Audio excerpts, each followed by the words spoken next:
అన్ని వయస్సుల్లోనూ ఒక్కలా ఉండదు. నీళ్లు కాచుకుంటాం మనం స్నానం చేయడానికి.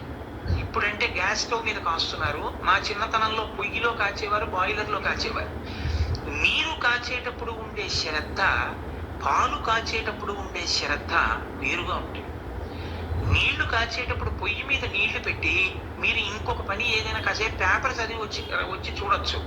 నీళ్ళు అలా మరిగిపోతున్నాయి అనుకోండి, పెద్ద సమస్య ఉండదు. పొయ్యి ఆపేసి మీరు నీళ్లు పట్టుకెళ్ళిపోయి దొరుకుని నీళ్లు పోసేసుకోవచ్చు. అలా మీరు పాలు వదిలేసి వెళ్ళిపోయారనుకోండి, ఇక్కడ నీళ్లు మరుగుతూ ఉంటాయి, మీరు వచ్చేటప్పటికి పాలు ఉండవు, పొంగిపోయి పడిపోతాయి.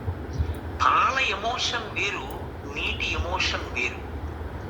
నేను మాట్లాడుతున్నది సైంటిఫిక్ గా కాదు, తార్కికంగా మాట్లాడుతున్నాను. ఎమోషన్ అనేటటువంటి దాని స్థితి మీ ఏజ్ గ్రూప్ లో ఉన్న వాళ్ళకి, మీ ఏజ్ గ్రూప్ అంటే నేను మాట్లాడుతున్నది పిల్లల్ని ఉద్దేశించి. ఎమోషన్ బతికున్నంత కాలం ఉంటుంది, ప్రతి వాడికి ఉంటుంది ఎమోషన్, నాకు ఉంటుంది ఎమోషన్. చిట్ట చివరి